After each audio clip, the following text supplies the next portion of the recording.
Part 3. Energetics. How do proteins help chlorophyll carry out photosynthesis? Much public attention in recent years has been focused on high-profile science, headline-creating advances in the Human Genome Project, genetic engineering, and the battle against AIDS and cancer. Meanwhile, great advances have been made more quietly in other areas of biology.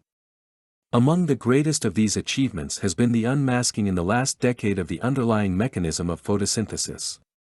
In photosynthesis, photons of light are absorbed by chlorophyll molecules, causing them to donate a high-energy electron that is put to work making NADPH and pumping protons to produce ATP.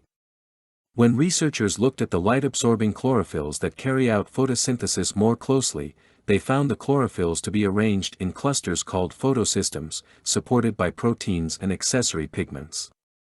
Within a photosystem, hundreds of chlorophyll molecules act like antennae, absorbing light and passing the energy they capture inward to a single chlorophyll molecule that acts as the reaction center. This chlorophyll acts as the primary electron donor of photosynthesis. Once it releases a light-energized electron, the complex series of chemical events we call photosynthesis begins, and, like a falling row of dominoes, is difficult to stop. Plants possess two kinds of photosystems that work together to harvest light energy. One of them, called photosystem 1, is similar to a simpler photosystem found in photosynthetic bacteria, and is thought to have evolved from it. Photosystem 1 has been the subject of intense research.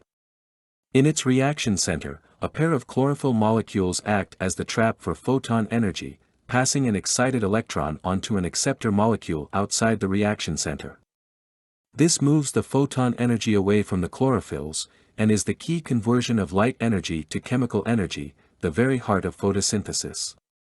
Because the pair of chlorophyll molecules in the reaction center of photosystem 1 absorb light at a wavelength of 700 nanometers, they are together given the name P700. The P700 dimer is positioned within the photosystem by two related proteins that act as scaffolds. These proteins, discovered less than 10 years ago, turn out to play a pivotal role in the photosynthetic process. Passing back and forth across the internal chloroplast membranes 11 times, they form a molecular frame that positions P700 to accept energy from other chlorophyll molecules of the photosystem, and to donate a photoexcited electron to an acceptor molecule outside the photosystem. Recent research suggests that the role of these scaffold proteins, called PSAA and PSAB, is far more active than the passive support provided by a scaffold. Analysis of highly purified photosystems carried out in 1995 revealed that the distribution of electric charge over the two halves of the P700 dimer is highly asymmetric. One chlorophyll molecule exhibits a far greater charge density than the other. Because the two chlorophyll molecules of P700 are themselves identical, this suggests that the PSAA and PSAB proteins are actively modulating the physicochemical properties of the chlorophyll. How can a protein pull off this physical-chemical sleight of hand?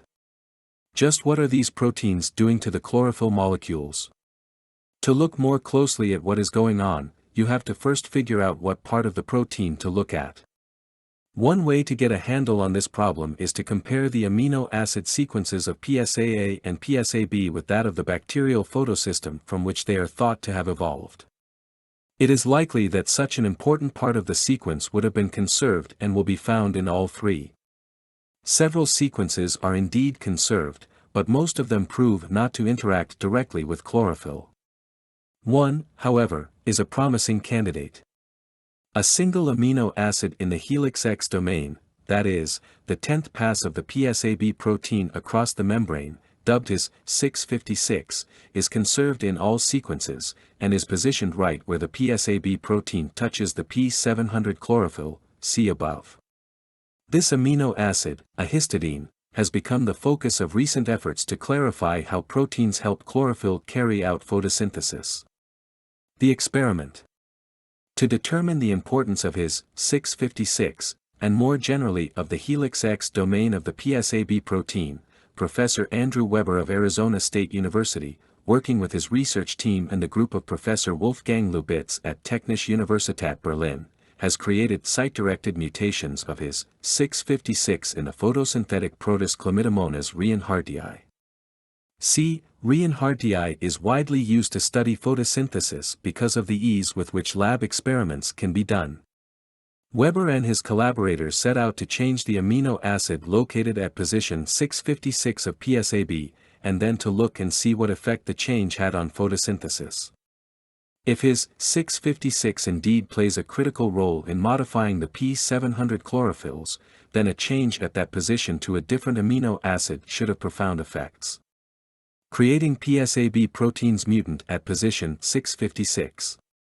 The first and key step in Weber's experimental approach was to genetically alter the chloroplast of C. reinhardtii, introducing a mutation of the PSAB gene at the his 656 position.